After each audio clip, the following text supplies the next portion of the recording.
Delta மாவட்டங்களில் குறுவை சாகுபடியை ஊக்குவிக்க முதலமைச்சர் ஜெயலலிதா பல்வேறு திட்டங்களை அறிவித்துள்ளார். அதன்படி கடந்த 4 ஆண்டுகளில் வழங்கியது போலவே இந்த ஆண்டும் மும்முறை மின்சாரம், இயந்திரங்கள் மூலம் நடவு பணி மேற்கொள்ளும் விவசாயிகளுக்கு 100% மானியம், நிலத்தடி நீரை சிக்கனமாய் பயன்படுத்த 100% மானியத்தில் HDPE குழாய்கள் உள்ளிட்ட பல்வேறு திட்டங்களை முதலமைச்சர் அறிவித்துள்ளார்.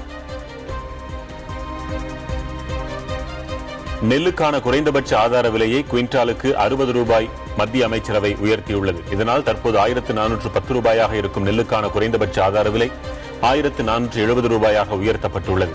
இத்துடன் சாதாரண ரக நெல்லுக்கு தமிழக அரசு கூடுதலாக வழங்கும் 50 ரூபாயோடு சேர்த்து விவசாயிகளுக்கு நெல்லுக்கு குவிண்டாலுக்கு 1520 ரூபாய் கிடைக்கும். குறுவை சாகுபடிக்காக ஜூன் 12ஆம் தேதி மேட்டூர் அணையை திறந்துவிட இயலாது என முதலமைச்சர் ஜெயலலிதா அறிவித்துள்ளார். 10 TMC தண்ணீரை கர்நாடகம் தமிழகத்திற்கு ஜூன் மாதத்தில் தர வேண்டும் என்றும், தற்போதுள்ள சூழலில் கர்நாடகம் 10 TMC தண்ணீர் திறந்துவிட்டாலும் அணையில் நீரளவு 61 அடி மட்டுமே இருக்கும் என்பதால் ஜூன் 12ஆம் தேதி மேட்டூர் அணையை திறக்க இயலாது எனவும் முதலமைச்சர் கூறியுள்ளார். நடப்பாண்டும் மேட்டூர் அணை திறக்கப்படாது என்ற முதலமைச்சரின் அறிவிப்பு கவலை தருவதாக டெல்டா மாவட்ட விவசாயிகள் தெரிவித்துள்ளனர். இருக்கிற விவசாயிகளுக்கு 24 மணி நேரம் கரண்ட் மின் இணைப்பு கொடுக்கணும். பம்ப் செட் வந்து விவசாயம் செய்கிற விவசாயிகளுக்கு 24 மணி நேரம் மின் இணைப்பு கொடுக்கணும். அதோடு விவசாயிகளுக்கு 25,000 ஏக்கருக்கு 25,000 ரூபாய் நீங்க அரசு மானியமா கொடுக்கணும் விவசாயிகளுக்கு. அப்பதான் விவசாயம் செய்யணும். ஏன்னா இன்னைக்கு டெல்டா மாவட்டத்தில் 4 ஆண்டு காலமாக தண்ணி இல்ல. இப்ப 5வது ஆண்டு தண்ணி இல்லைன்னு சொன்னா விவசாயி தற்கொலை சாவு நடப்பது இதுதான் பெரிய ஒரு காரணமாக இருக்கின்றது. இந்த 5 ஆண்டு காலமாகவே குறுவை தண்ணி இல்லைங்கிறது விவசாயிகள் மத்தியில் பெரிய ஒரு கலக்கத்தை ஏற்படுத்தியிருக்கு. இந்த ஆண்டு தமிழக முதல்வர் இன்றைக்கு அறிவிச்சிருக்காங்க இந்த ஆண்டு தண்ணீர் வராதுன்னு. இப்ப தொடர்ந்து எங்களுக்கு தண்ணீர் குறுவைக்கே இல்லைன்னா ஒரு போகத்தை நம்பி எப்படி நாங்க குடும்பம் நடத்துறோங்கிறதே தெரியல. முல்லை பெரியாறு அணையின் நீர்மட்டம் குறைவாக இருப்பதால் ஜூன் முதல் வாரத்தில் விவசாயத்திற்கு தண்ணீர் திறக்க முடியாத சூழல் ஏற்பட்டிருப்பதாக தமிழக பொதுப்பணித்துறை அதிகாரிகள் தெரிவித்துள்ளனர். இதனால் கம்பம் பள்ளத்தாக்கில் உள்ள 14,707 ஏக்கர் பாசன நிலங்களில் முதல் மற்றும் 2ஆம் போக சாகுபடி தள்ளிப்போகும் சூழல் ஏற்பட்டுள்ளது. சென்னை மெட்ரோ ரயில் விரிவாக்கத்திற்கு மத்திய அமைச்சரவை ஒப்புதல் அளித்துள்ளது. பன்னாரப்பேட்டை முதல் விம்கோ நகர் வரை மெட்ரோ ரயில் பாதை விரிவாக்கம் செய்ய அமைச்சரவை ஒப்புதல் தெரிவித்துள்ளது. பொது விநியோக திட்டத்தில் தமிழகத்திற்கு கூடுதலாக உணவுப் பொருட்களை ஒதுக்கவும் அனுமதி வழங்கப்பட்டுள்ளது. தமிழகத்தில் அங்கீகாரம் இல்லாத 746 மெட்ரிக் பள்ளிகளை இயக்குவதற்கு எதிராக தொடுக்கப்பட்ட வழக்கு ஜூலை 17ஆம் தேதிக்கு ஒத்திவைக்கப்பட்டது. மாற்றம் இந்தியா அமைப்பின் இயக்குநர் நாராயணன் சென்னை உயர்நீதிமன்றத்தில் வழக்கு தொடுத்தார். அவர் தனது மனுவில் அங்கீகாரம் இல்லாத 746 பள்ளிகளையும் வரும் கல்வியாண்டுக்குள் மூட வேண்டும் என்றும், அப்பள்ளிகளில் படிக்கும் மாணவர்களை அருகில் உள்ள அரசு மற்றும் அரசு உதவி பெறும் பள்ளிகளில் சேர்க்க அனுமதிக்க வேண்டும் என்றும் கோரியிருந்தார். தனியார் பள்ளிகள் விருப்பம் போல கல்வி கட்டணத்தை வசூலிப்பதை அரசு தடுக்க வேண்டும் என்று முதலமைச்சரின் தனிப்பிரிவில் மனு அளிக்கப்பட்டுள்ளது. மாணவர் மற்றும் பெற்றோர் நலச்சங்க தலைவர் அருமைநாதன் தலைமைச் செயலகத்தில் முதலமைச்சரின் தனிப்பிரிவில் மனுவை அளித்தார். திருச்செந்தூர் அருகே மூடப்பட்ட நர்சரி பள்ளியை உடனடியாக திறக்க கோரி 300க்கும் மேற்பட்ட மாணவர்கள் மற்றும் பெற்றோர்கள் முற்றுகை போராட்டம் நடத்தினர். முறையான கட்டமைப்பு வசதி மற்றும் அடிப்படை வசதிகள் இல்லை என கூறி கடந்த மாதம் 26ஆம் தேதி கல்வித்துறை சார்பில் அந்த பள்ளிக்கு சீல் வைக்கப்பட்டது. படிப்புல நல்ல தரும், ஃபீஸும் குறவு, கண்ட்ரோலும் நல்ல கண்ட்ரோலு. எங்க பிள்ளைலாம் நல்ல மார்க் வாங்கி நல்ல இதா இருக்கணும்.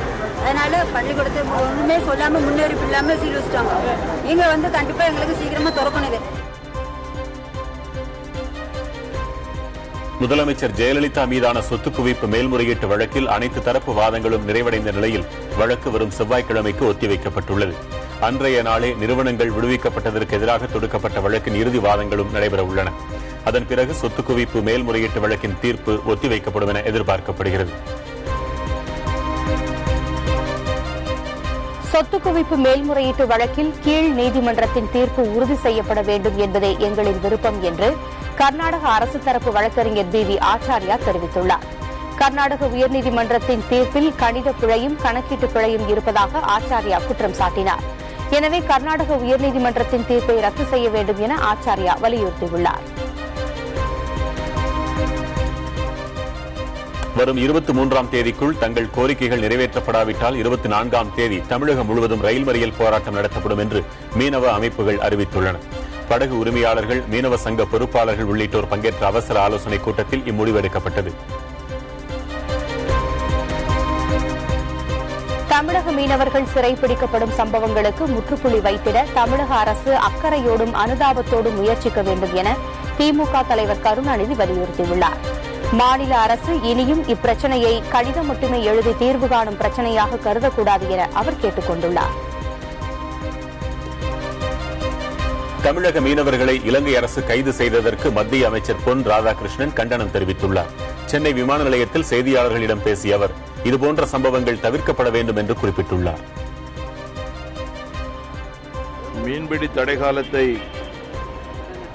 கழித்த பின்பாக முதல் முறையாக நம்முடைய மீனவர்கள் மீன்பிடிக்க சென்றிருக்கும் போது அவர்கள் கைது செய்யப்பட்டிருக்கின்றார்கள்.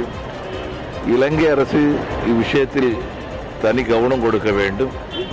தேவையற்ற முறையிலே தமிழக மீனவர்களை கைது செய்யக்கூடிய நடவடிக்கைகளை அவர்கள் இனிமேலும் எடுக்கக்கூடாது என்று நான் கேட்டுக்கொள்கின்றேன். தமிழகத்தில் 6 இடங்களுக்கான மாநிலங்களவை தேர்தலில் போட்டியிட அதிமுக மற்றும் திமுக வேட்பாளர்கள் தாக்கல் செய்த மனுக்கள் ஏற்கப்பட்டன. சுயேட்சைகளின் மனுக்கள் நிராகரிக்கப்பட்டதால் அதிமுக வேட்பாளர்கள் 4 பேரும் திமுக வேட்பாளர்கள் 2 போட்டியின்றி தேர்வு செய்யப்படுகின்றனர்.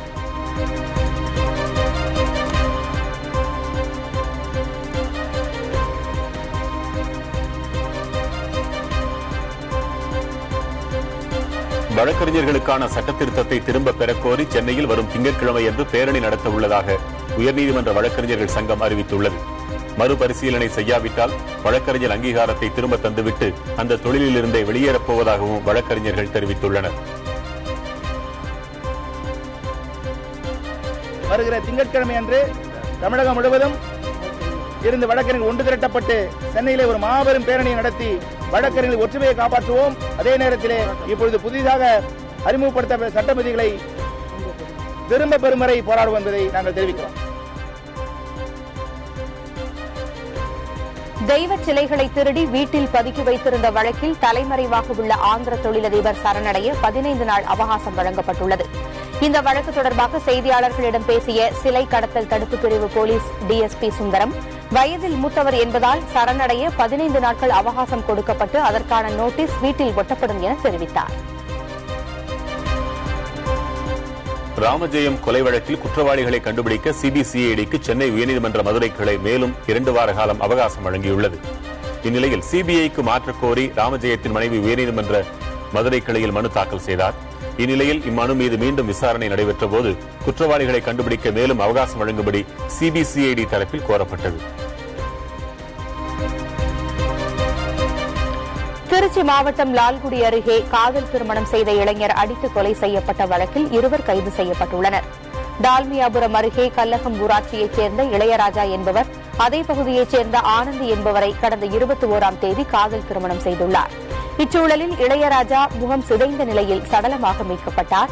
இவ்வழக்கில் அருண், வினோத் ஆகியோரை போலீசார் இன்று கைது செய்தனர். தஞ்சாவூரில் சுற்றுலா பேருந்து மோதி பள்ளி சென்று வீடு திரும்பிய 2 குழந்தைகள் உட்பட 3 பேர் உயிரிழந்தனர். தெக்கூர் கிராமத்தைச் சேர்ந்த சந்திரசேகரன் பள்ளியிலிருந்து தனது 2 குழந்தைகளை அழைத்துக் கொண்டு வீடு திரும்பும்போது தஞ்சை மேம்பாலம் பகுதியில் எதிரே வந்த தனியார் சுற்றுலா பேருந்து மோதியதில் நிகழ்விடத்திலேயே உயிரிழந்தார்.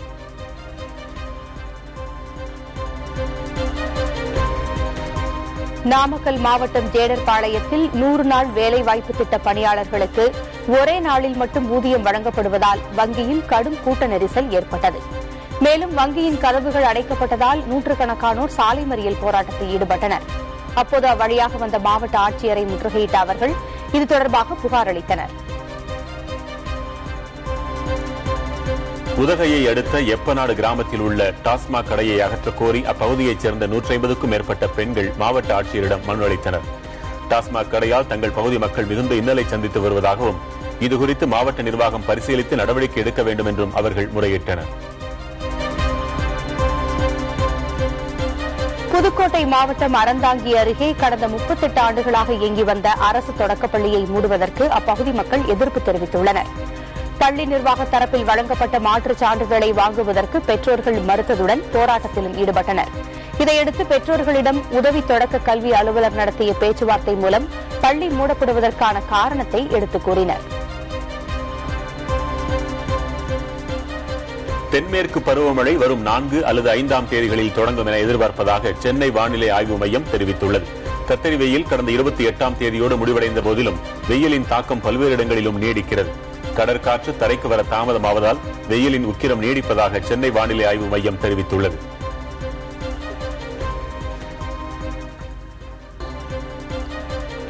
பிரெஞ்ச் ஓபன் டென்னிஸில் ஆடவர் இரட்டையர் பிரிவில் பயஸ் போபண்ணா இணைகள் காலிறுதியில் தோல்வியை சந்தித்தன.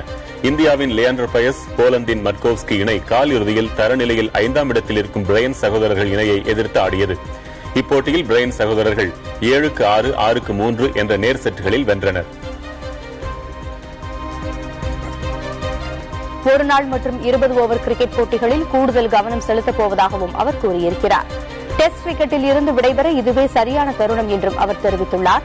33 வயதான குலசேகரா 21 டெஸ்ட் கிரிக்கெட் போட்டிகளில் விளையாடி 48 விக்கெட்டுகளை கைப்பற்றியுள்ளார். ஒரு அரை சதம் உட்பட 391 ரன்களை எடுத்துள்ளார். ஜிம்பாப்வே கிரிக்கெட் அணியின் கேப்டன் மசகட்ஸ்கா மற்றும் பயிற்சியாளர் வாட்மோர் அதிரடியாக நீக்கப்பட்டுள்ளனர். அண்மையில் நடந்த 20 ஓவர் உலகக்கோப்பை கிரிக்கெட் தொடரில் ஜிம்பாப்வே அணி சூப்பர் 10 சுற்றுக்கு கூட தகுதி பெறாமல் வெளியேறியதால் அந்நாட்டு கிரிக்கெட் வாரியம் இந்நடவடிக்கையை மேற்கொண்டுள்ளது. தமிழகத்தில் விளையாட்டு விடுதிகளில் சேர்வதற்கான கலந்தாய்வு சென்னையில் இன்று நடைபெற்றது. தமிழகம் முழுவதும் உள்ள 28 விளையாட்டு விடுதிகளில் சேர விரும்பிய பள்ளி மாணவ மாணவிகள் தடகளம், கைப்பந்து, கூடைப்பந்து, ஹாக்கி, கபடி, ஹேண்ட்பால் ஆகிய விளையாட்டுப் போட்டிகளில் பங்கேற்று திறமைகளை வெளிப்படுத்தினர். கலந்தாய்வின் முடிவில் 477 மாணவர்களும் 155 மாணவிகளும் விளையாட்டு விடுதிகளில் சேர தேர்வு செய்யப்பட்டனர்.